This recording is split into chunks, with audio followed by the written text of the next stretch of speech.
My name is Alison, and I'll never forget the moment my brother's fiancée grabbed my wrist across the boardroom table, her perfectly manicured nails digging into my skin, her voice dropping to a whisper.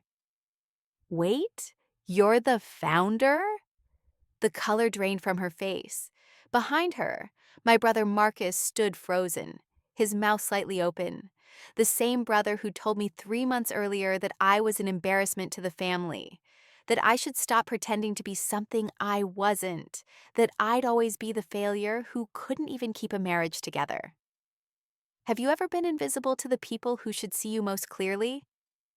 Let me back up, because this story doesn't start in that boardroom. It starts 2 years earlier, at my parents' anniversary dinner, where I sat at the end of the table, literally the last seat, squeezed between the wall and my aunt's oversized purse, while everyone toasted to Marcus's engagement. Marcus, the golden child. Marcus, who just made partner at his law firm. Marcus, whose fiancée Vanessa was everything my family had apparently always wanted. Polished, connected, from the right kind of family. She wore her pedigree like perfume, and my mother inhaled it gratefully. To Marcus and Vanessa, my father said, raising his glass. Finally, someone in this family is doing things right.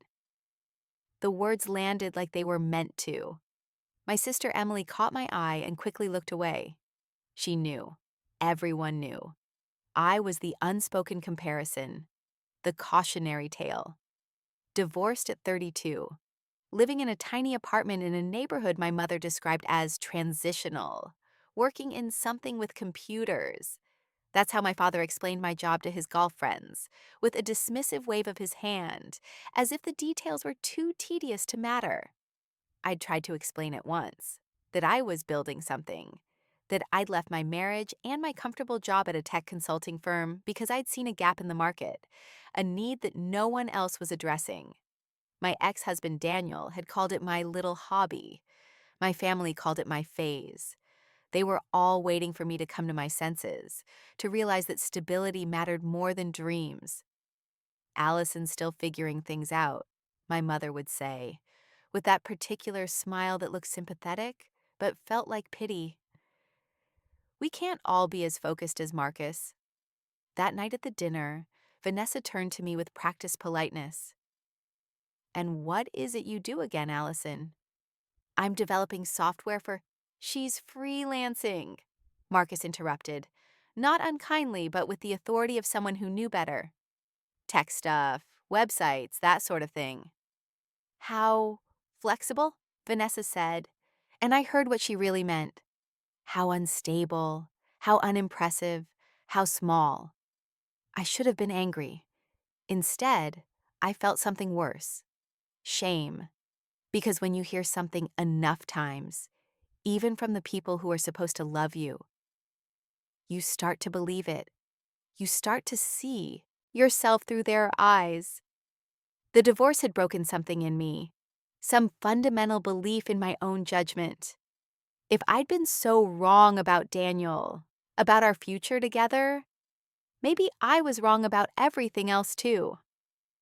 But I kept working because the truth was, I didn't know how to do anything else.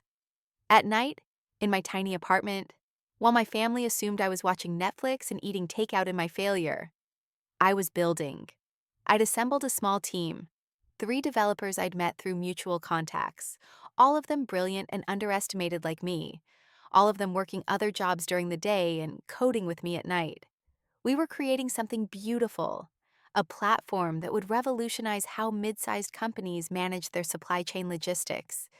It sounds boring, I know, but we'd identified something everyone else had missed, a gap between the enterprise solutions that cost millions and the basic tools that left companies struggling. We called it Chainlink, and we built it in the dark, quietly, while the world ignored us. 6 months after that anniversary dinner, I didn't go home for Thanksgiving. I told my mother I was sick. Really, I was in a warehouse space we'd converted into an office, running our first live test with a pilot client.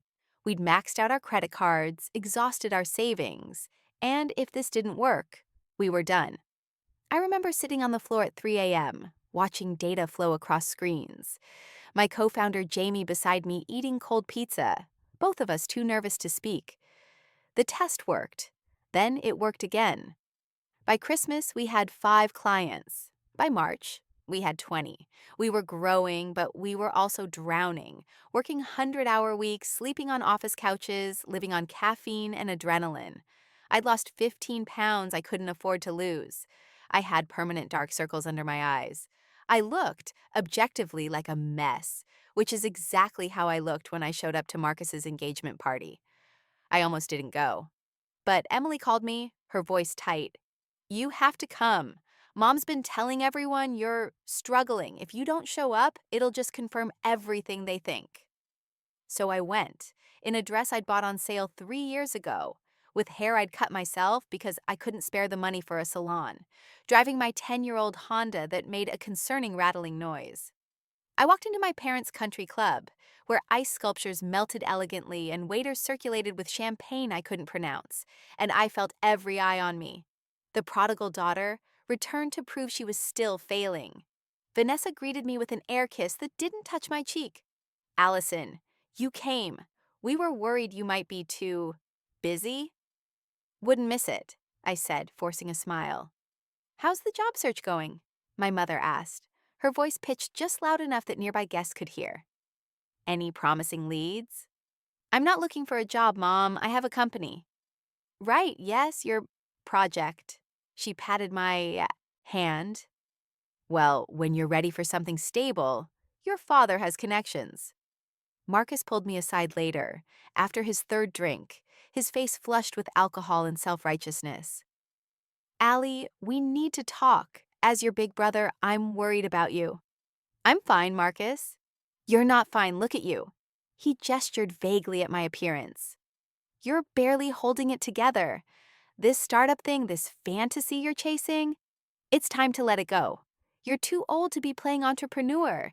You need health insurance, a retirement plan, stability. Like you have?" "Yes, actually, like I have. I'm trying to help you here. We all are. But you're being stubborn and it's getting embarrassing. Vanessa's father is a CEO, did you know that? He could probably find you something entry-level at his company. But you have to be willing to accept that you can't do this alone anymore. You tried. You failed. There's no shame in that. Only in not knowing when to quit." Something in me cracked that night. Not broke. Cracked. And through that crack, something harder and sharper emerged. I looked at my brother, at his expensive suit and his expensive watch and his expensive fiancée, and I made a decision. I wouldn't tell them. Not yet. Not until I could show them exactly how wrong they'd been. I stopped going to family dinners, stopped answering non-essential calls. My mother thought I was depressed. Emily thought I was angry. Marcus thought I'd finally hit rock bottom and was too ashamed to face them. Let them think what they wanted. I was busy. Chainlink was taking off. Really taking off. We'd caught the attention of a venture capital firm, and after 3 months of negotiations that aged me 10 years, they funded us. $8 million in Series A funding. We moved into real office space, hired actual employees. I traded my Honda for a used Tesla, upgraded my apartment to something with functional heating, started paying myself a real salary. But I still looked tired, still dressed simply, still kept my head down and my mouth shut about what I was building. Because I'd learned something important. Success is sweetest when no one sees it coming. Jamie understood. "You're weaponizing the element of surprise," she said, grinning. "I respect it." "I'm just tired of explaining myself," I replied. But that wasn't entirely true. The truth was, I wanted the reveal to be perfect. I wanted the moment when my family realized what I'd become to be undeniable. Not something I told them, but something they discovered on their own. Something that would reframe every dismissive comment, every pitying look, every time they'd made me feel small. A year passed. Chainlink grew. We landed contracts with major corporations. Forbes mentioned us in an article about startups to watch. My personal net worth hit 7 figures, then 8. I started getting invited to speak at conferences. A Harvard Business School professor asked to do a case study on our growth strategy. And through all of it, My family had no idea. I kept my LinkedIn sparse, didn't post on social media, paid a service to keep my name out of press releases. When Emily asked how things were going, I said fine and changed the subject. When my mother sent me job listings, I thanked her and deleted them. I became a ghost in my own success story, invisible by choice. Then came Marcus's wedding, 6 weeks away, and with it, an invitation that made my stomach drop, a rehearsal dinner at the Grandview Hotel. The Grandview, the most expensive hotel in the city. The same hotel where 2 months earlier, I'd signed a partnership deal worth $40 million. The same hotel where my photo now hung in the executive hallway as one of their innovation partners, companies they featured to attract business clientele. The universe, it seemed, had a sense of humor. I RSVP'd yes to everything. Rehearsal dinner, wedding, reception. I bought a dress that actually fit from a store with actual lighting. Got my hair done professionally. Had my nails manicured. Not because I was trying to show off, not exactly, but because I wanted to look like someone who had their life together, someone who wasn't struggling, someone who was, perhaps, doing just fine. The rehearsal dinner was on a Friday evening. I arrived exactly on time, alone, and walked through the hotel lobby with my head high. The concierge recognized me immediately. "Ms. Chen?" He smiled broadly. "Wonderful to see you again. Are you here for a meeting?" "Family event, actually," I said. "Well, you know where to find us if you need anything." He gestured toward the executive wing. "Your usual conference room is available." I thanked him and headed toward the private dining room where the rehearsal dinner was being held. I could hear voices, laughter. Through the glass doors, I saw my family gathered around a long table, drinks already flowing, Vanessa at the center of attention in a white rehearsal dress that probably cost more than my first car. I took a breath, pushed open the door.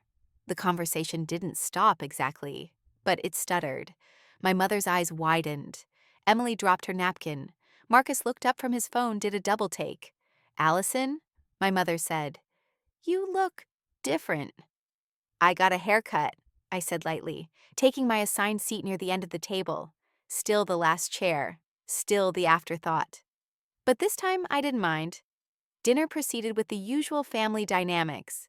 Toast to Marcus and Vanessa, stories about their courtship, Vanessa's father, Richard, holding court about his company's latest acquisition, my father nodding along, impressed and slightly deferential.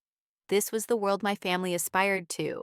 Money, status, the right connections.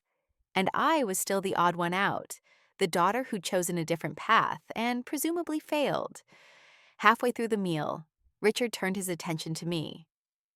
"And Alison, Marcus tells me you're in tech?" "I am." "Doing what? If you don't mind my asking?" "Supply chain logistics software." He nodded, already losing interest. "Competitive space, lots of established players." "There is," I agreed. "Richard's company just implemented a new system," Vanessa interjected. "It cost a fortune, but it's been worth it." "What's it called again, Daddy?" "Chainlink," Richard said. "Brilliant platform. Revolutionary, actually. Saved us millions in the first quarter alone. We were lucky to get in early. They're scaling fast, and I hear they're very selective about clients now." The table went quiet, not because anyone understood the significance, but because Richard so rarely praised anything with that level of enthusiasm. "That's quite an endorsement," my father said, clearly trying to impress Richard with his engagement. "It is. In fact, we're trying to get a meeting with the founder for a potential expansion of our contract. But she's notoriously difficult to pin down, very private, doesn't do many public appearances." My mother smiled at me.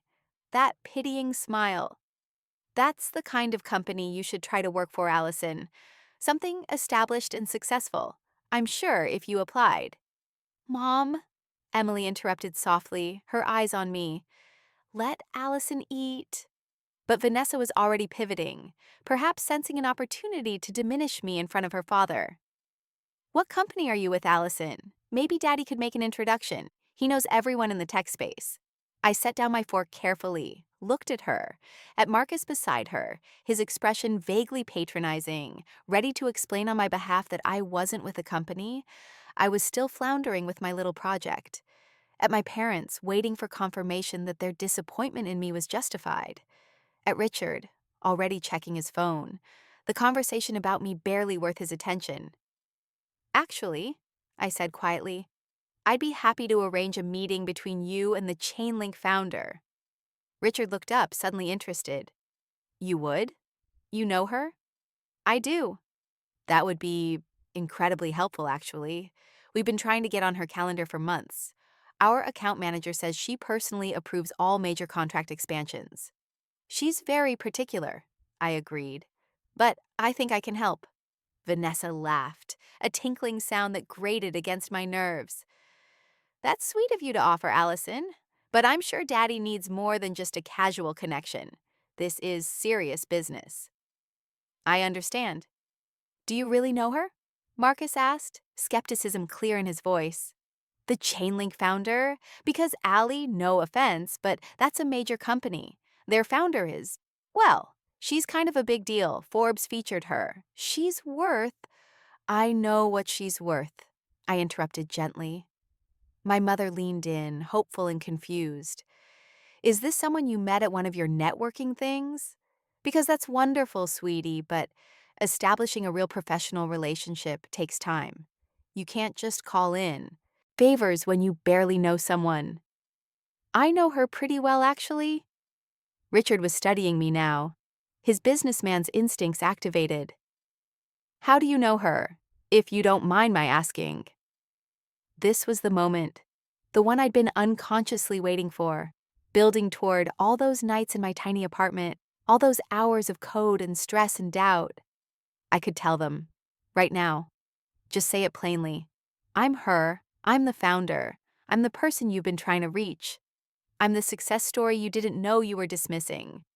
But something stopped me. Maybe it was the setup being too perfect, the irony too delicious to rush. Maybe it was wanting them to realize it themselves, without me having to defend or explain or prove anything. Maybe I was just tired of being the one to make everything clear when they'd never bothered to really see me. I work with her, I said instead. Closely. In what capacity? Richard pressed. Strategic development. It wasn't technically a lie. I did work with myself. Closely. Very closely, in fact. That's wonderful, my mother exclaimed, relief flooding her face. A real job at a real company. Why didn't you tell us? It didn't come up. This is great news, Marcus said, and he actually sounded genuine. Finally, you're getting serious about your career. When did you start? 2 years ago. A pause. My father frowned. 2 years? But you said you were doing your own thing. You said you had a startup. I did say that. So which is it? Are you working for Chainlink or… Can we not interrogate Alison? Emily cut in, shooting me a look I couldn't quite read. Let's just enjoy dinner. But Richard wasn't ready to let it go. If you can truly arrange a meeting, Alison, I'd be very grateful. We're looking at expanding our contract significantly, possibly doubling it, but the founder only takes meetings she considers worthwhile. Our account manager says she's brilliant, but incredibly selective about her time. She is, I confirmed. What's she like? Vanessa asked, leaning forward with sudden interest. I've tried to find interviews with her, but there's barely anything online. Is she as intimidating as everyone says? I considered the question. What was I like? Tired, driven, scarred by divorce and family disappointment, but determined to prove that scars could be the most interesting thing about a person. I thought about all the times I'd sat in conference rooms fighting imposter syndrome, convinced everyone would realize I didn't belong. All the times I'd wanted to call my mother and hear her say she was proud of me. Really proud, not just relieved that I'd finally gotten a real job. She's human, I said finally. She makes mistakes. She works too hard.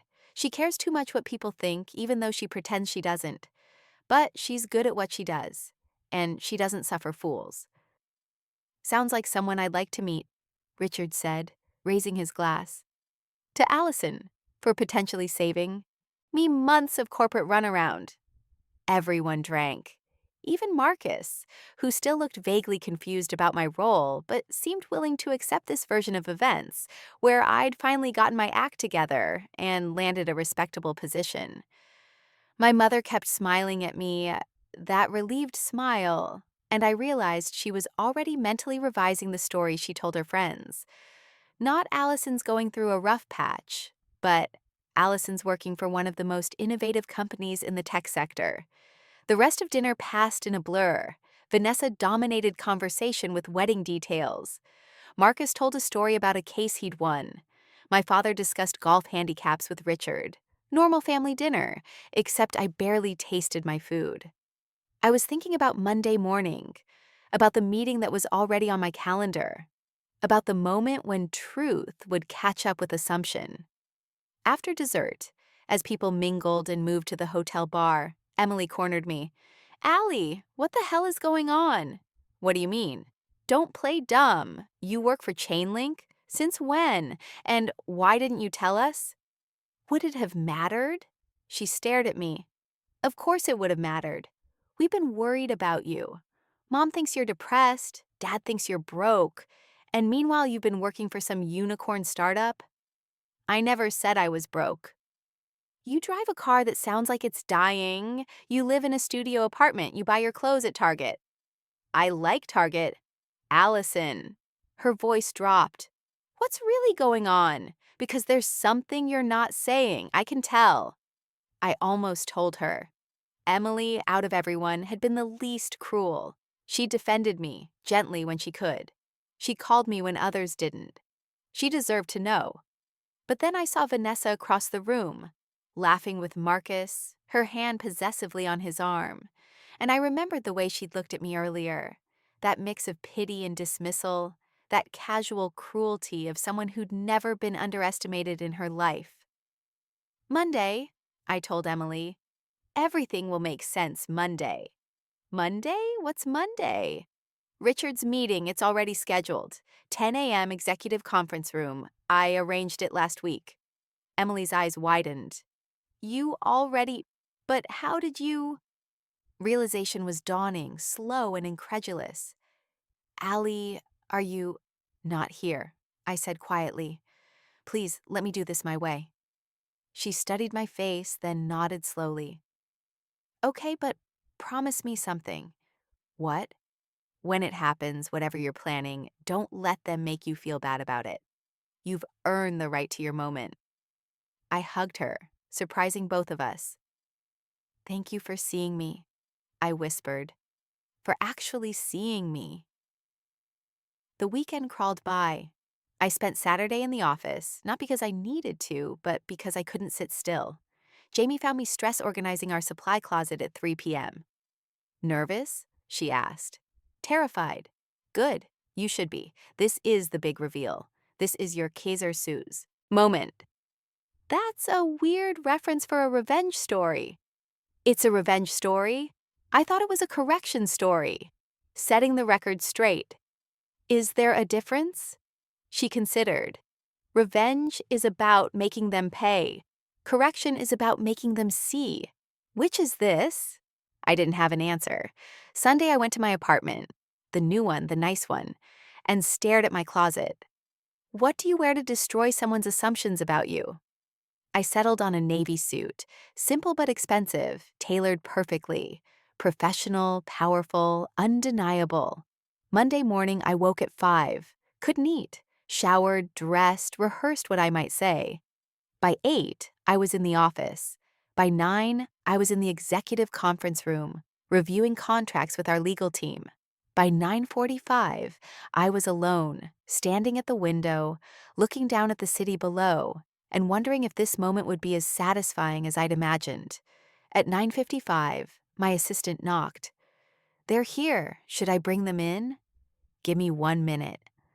I sat at the head of the table, arranged my papers, put on my glasses. I'd started wearing them for close reading, another detail my family didn't know. Took a breath.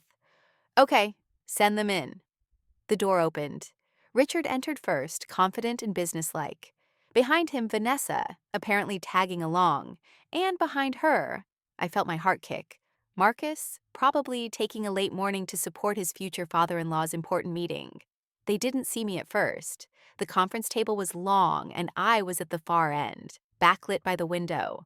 Richard was talking to my assistant, confirming something about the meeting. Vanessa was checking her phone. Marcus was looking around the room, impressed by the space. Floor-to-ceiling windows, modern art on the walls, the kind of corporate polish that signaled serious money. Then Richard turned, saw me, froze. "Ms. Chen," my assistant said smoothly, "your 10 o'clock is here." I stood slowly, and that's when Vanessa looked up, when Marcus followed her gaze, when three people who thought they knew exactly who I was realized they'd never actually seen me at all. The silence stretched. Richard recovered first, his business instincts kicking in even as confusion crossed his face. "I'm sorry, there must be some mistake. We're here to meet with the founder," I finished. "Yes, hello, Richard, Vanessa, Marcus." Vanessa's hand was still on her phone, but her fingers had gone slack. "Alison? Should we sit?" I gestured to the chairs. "We have a lot to discuss regarding your contract expansion." "I don't understand," Marcus said, his voice thin. What are you doing here?" "I work here, as I mentioned at dinner." "You said you worked with the founder," Vanessa interjected, her voice rising slightly. "You said you worked in strategic development." "I do. I work with myself quite closely, actually, and I develop strategy constantly, often at 3 in the morning when I can't sleep." Richard sat down heavily. He was staring at me like I was a puzzle he needed to solve, pieces clicking into place. "You're HN, the founder. You're 33 years old." 34, actually. Birthday was last month. "We sent you a card," Marcus said automatically, then seemed to realize how absurd that sounded given the current situation. Vanessa grabbed my wrist. That's when it happened. The moment I'd imagined. The moment that made everything real. Her perfectly manicured nails digging into my skin as she whispered, "Wait, you're the founder." The color drained from her face. I gently extracted my wrist from her grip. "Yes. But you drove a Honda. You live in a studio. Marcus said you were barely getting by." "I drove a Honda because it was paid off and reliable. I lived in a studio because I was investing everything into building this company." And Marcus didn't know what he was talking about, but that's not unusual. My brother flinched. "Allie, it's Alison in business context, actually. Or Ms. Chen, if we're being formal." Richard was recovering his composure, the businessman in him adapting to this new reality. "Ms. Chen, Alison, I apologize for any confusion. When you offered to arrange this meeting, I didn't realize that I was arranging it with myself. No, I imagine you didn't." "This is insane," Vanessa said, looking between me and Marcus. "You've been lying to everyone, pretending to be some kind of failure while you were secretly—" "I wasn't pretending anything," I interrupted, and my voice came out sharper than I intended. "I was working, building something real, and I wasn't secretive. I told everyone exactly what I was doing. You just didn't believe me. There's a difference." The room fell silent. Through the glass wall, I could see employees passing by, going about their day, unaware of the family drama unfolding in the conference room. I'd worked hard to keep my personal and professional lives separate, and now they were colliding in exactly the way I'd orchestrated. Marcus found his voice. "Why didn't you tell us?" "I did tell you, multiple times. You told me I was wasting my time. You see I was too old to play entrepreneur. You called it embarrassing." "I didn't mean—" "You did. You meant every word. And you know what? It's fine. You're not required to believe in me, but I'm also not required to make you feel better about the fact that you didn't." "This is a lot to process," Richard said carefully, his eyes moving between me and his future son-in-law. Perhaps we should reschedule this meeting. Why? You wanted to discuss expanding your contract. I'm happy to discuss it. Unless my personal relationship to Marcus affects your professional assessment of Chainlink's value? He studied me for a long moment. It doesn't. Your platform is excellent. Your team is responsive. The ROI has exceeded every projection. That's why we want to expand. Then let's talk business. For the next 45 minutes, we did exactly that. I walked them through expansion options, pricing tiers, implementation timelines. I was professional, thorough, unflappable. Richard asked smart questions, and I gave him smart answers. Vanessa sat in stunned silence. Marcus kept opening his mouth as if to speak, then closing it again, unsure of his role in this new dynamic. When we finished, Richard stood and offered his hand. This has been unexpected, but productive. I'll need to discuss with my board, but I think we can move forward. I look forward to it. He hesitated at the door. For what it's worth, you've built something remarkable here. Your family should be very proud. Should be, I agreed. We'll see. After Richard left, it was just the three of us. Me, Marcus, and Vanessa. The silence was excruciating. Finally, Vanessa turned to Marcus, her voice tight. Did you know about this? Of course not. She didn't tell anyone. She told you she had a startup. She told you what she was doing. You just didn't listen. Vanessa looked at me. Something complicated crossing her face. Anger, embarrassment, maybe even a trace of respect. This whole time, at every family dinner, every holiday, you just let us think. I let you think what you wanted to think, I said quietly. I wasn't hiding. I was just tired of explaining myself to people who'd already decided I was failing. That's not fair, Marcus protested. We were worried about you. After the divorce, you were a mess. We wanted to help. No, you wanted me to fit into your definition of success. Stable job, respectable company, the right kind of ambition that didn't make you uncomfortable. When I chose a different path, you decided I was making a mistake instead of considering that maybe I saw something you didn't. I'm your brother. I was trying to protect you. From what? From taking a risk? From betting on myself? From building something meaningful instead of climbing someone else's ladder? I shook my head. Marcus, you're a good lawyer. You work hard, you make good money, you have a nice life. But you've never built anything from nothing. You've never bet everything on an idea and watched it either soar or crash. You don't get to judge my choices when you've never had the courage to make one that wasn't safe. His face flushed. That's not. I have a responsibility, a family to think about. You don't have a family yet, I pointed out. You have a fiancé and a wedding in 6 weeks, and I genuinely hope you'll be happy together. But don't pretend you were protecting me when you were really just uncomfortable with me coloring outside the lines. Vanessa stood abruptly. I need to go. I can't process this right now. Vanessa. Marcus reached for her, but she pulled away.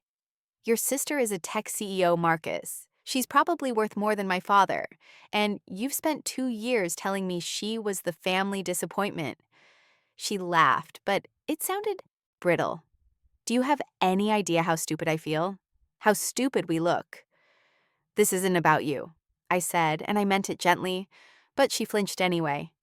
Isn't it, though? You set this up. The reveal at dinner, this meeting, all of it. You wanted us to feel exactly like we're feeling right now? She wasn't wrong. I had wanted this moment. I'd orchestrated it, consciously or not, building toward the confrontation where my family would have to reckon with their assumptions. But now that it was here, I felt less triumphant than I'd expected, and more empty. Sad even. I wanted you to see me, I said finally. Really see me. Not as a project to fix or a cautionary tale to whisper about, just as someone who chose a hard path and made it work. By lying to us, Marcus said. I never lied, not once. I told you I was building a company. You chose not to believe me. There's a difference. And you need to understand that difference before you can understand why this hurts. Why this hurts. His voice rose. You're acting like you're the victim here. You deliberately kept us in the dark. I kept working while you kept judging. There's a difference between privacy and deception, Marcus. I didn't owe you a quarterly earnings report. I didn't owe you proof of my success before you'd grant me basic respect. That's not fair. Life isn't fair. The words came out louder than I intended, sharp and raw. Life isn't fair and families aren't fair. And you know what the unfairest thing of all is? That I achieved something remarkable, something I should be able to celebrate with the people who supposedly love me. And instead, I'm standing here defending my choices and my methods because you're more upset about how you found out than you are proud of what I accomplished. Silence. Marcus stared at me, his face cycling through emotions: anger, hurt, confusion, and finally, something that might have been shame. I am proud of you, he said quietly. I am. What you've built is incredible. I just wish you trusted us enough to share it. Trust goes both ways. You never trusted that I knew what I was doing. Because you'd just been through a divorce. Your judgment was, My judgment was fine. My marriage failed. Yes, that happens. It doesn't mean I was broken or incapable of making good decisions. It just meant I'd learned something important about what I needed and who I wanted to be.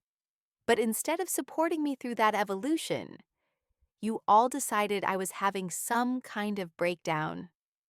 Vanessa spoke up, her voice softer now.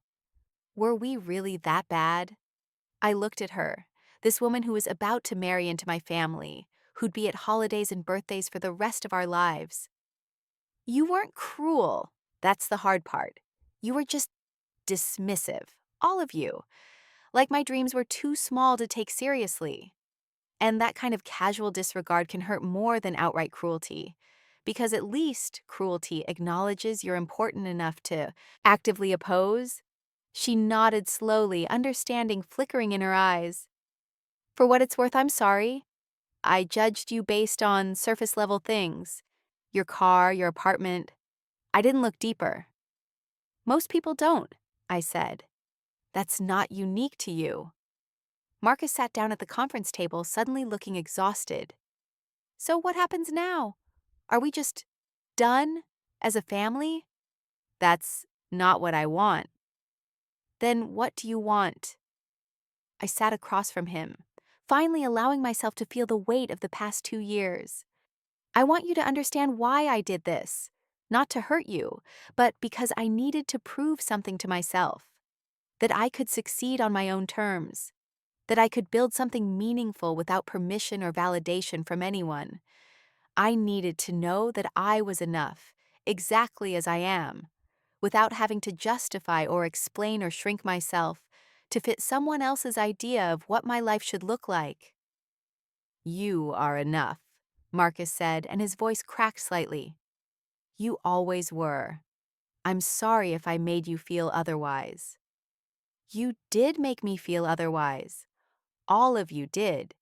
But I'm also sorry for the deception, for orchestrating this reveal instead of just telling you the truth. I think part of me wanted you to feel what I felt, that moment of realizing you'd been completely wrong about someone. But now that it's happened, I don't feel as good as I thought I would. Revenge never feels as satisfying as we think it will, Vanessa said softly. Trust me, I grew up in a family that kept score. It's exhausting. We sat in silence for a moment, the three of us in this expensive conference room overlooking the city, trying to figure out how to move forward. Finally, I spoke. The wedding is in 6 weeks. I'm still planning to come if you still want me there. But I need you to understand something. Both of you. I'm not the person you thought I was. Maybe I never was.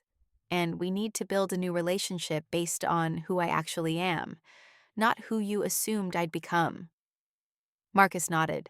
I can do that. I want to do that. And Mom and Dad? I asked. How do we handle this with them? You tell them. However you want to tell them, it's your story.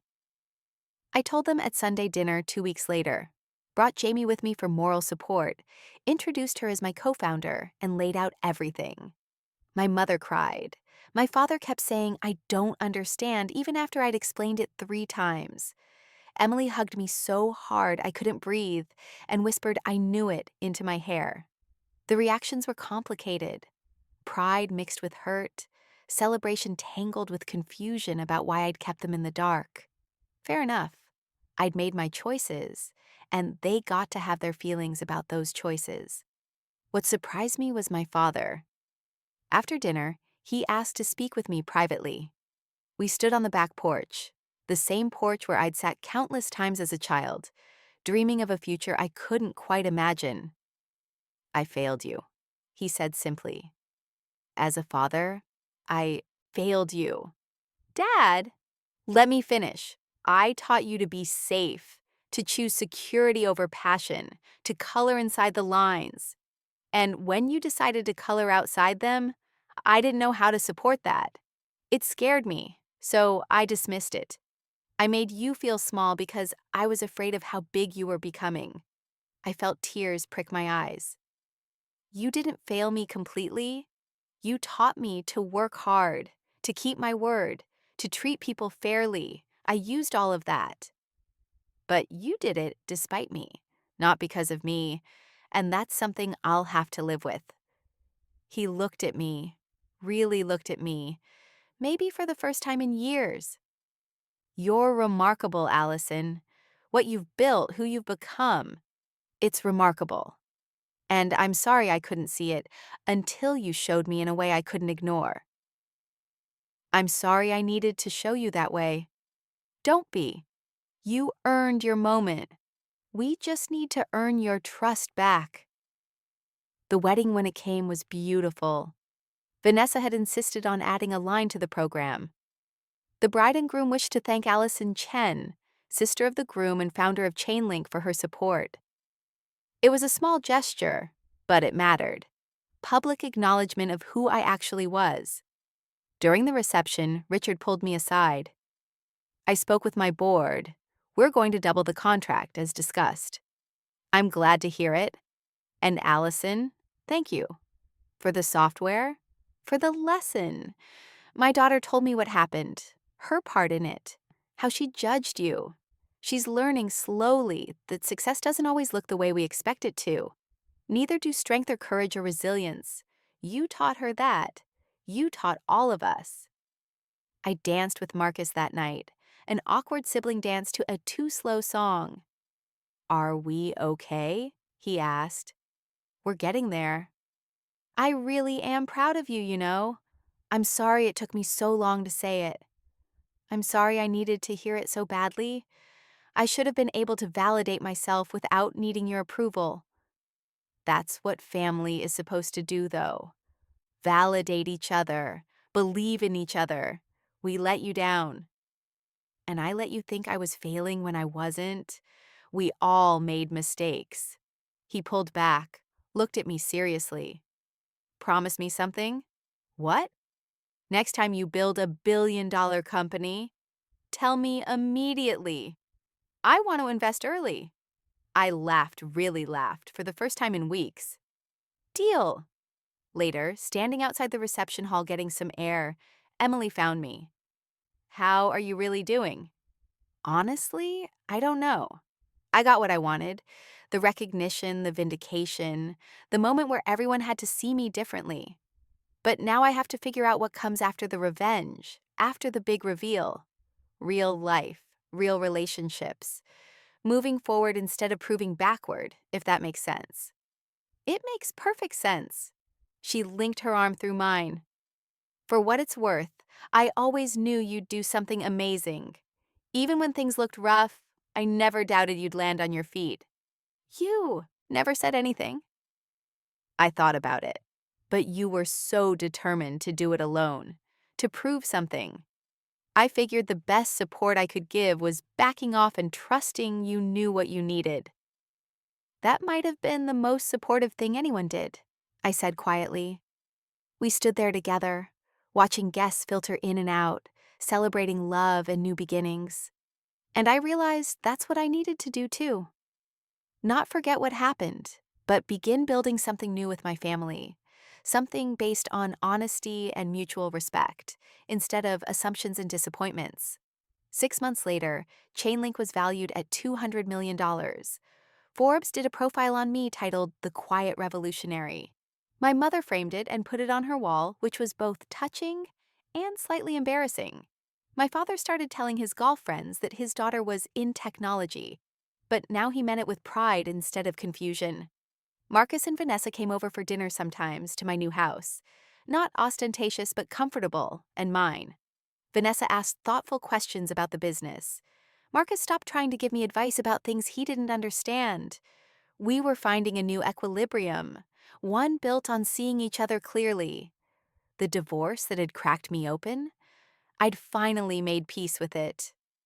Daniel reached out once after the Forbes article, said he was proud of me, that he'd always known I was capable of great things.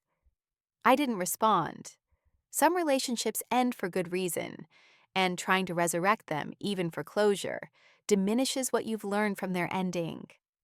I'd learned that I didn't need permission to be ambitious. I didn't need validation before I attempted something difficult. I didn't need someone else's belief in me to believe in myself. Those were hard lessons, learned in tiny apartments and long nights and moments of crippling doubt. But they were mine, earned through fire, and no one could take them from me. Standing in my office now, looking out at the city that had witnessed my transformation, I thought about all the versions of myself I'd been. The wife who'd tried to fit into someone else's vision, the daughter who'd craved approval, the entrepreneur who'd worked in secret, afraid to claim her own success. And finally, this version, the one who could look in the mirror and recognize the person looking back. The revenge, if that's what it was, wasn't really against my family. It was against every voice in my head that said I couldn't, shouldn't, wouldn't. The revenge was becoming someone those voices didn't recognize, someone they had no power over. The revenge was outgrowing the need for revenge at all. My name is Alison Chen, and I'm the founder of a company worth $200 million. But that's not the most important thing about me. The most important thing is that I bet on myself when no one else would. And I won. Not just professionally, but personally. I reclaim my own story. I refuse to let other people's doubts become my reality. And here's what I learned, what I'd tell anyone who's ever been underestimated, dismissed, or made to feel small. The people who can't see your worth are telling you about their limitations, not yours. Your job isn't to make them understand. Your job is to prove it to yourself. Build your thing, whatever it is. Do it quietly if you need to, loudly if that works better. But do it. Because the sweetest victory isn't making people eat their words. It's becoming someone who no longer needs them to. The world will tell you who you should be, what success should look like, which dreams are reasonable and which are foolish. Ignore it, all of it. Listen to the part of you that knows, that sees possibility where others see risk, that understands sometimes the only way forward is through the thing that terrifies you most. Your family might not understand. Your partner might not support you. The world might not believe you. That's okay. You're not doing this for them. You're doing it for the person you'll become in the process. Stronger, clearer, unshakable. And one day, when someone looks at you and finally sees what you've always known was there, you'll realize the real gift wasn't their recognition. It was learning you never needed it in the first place.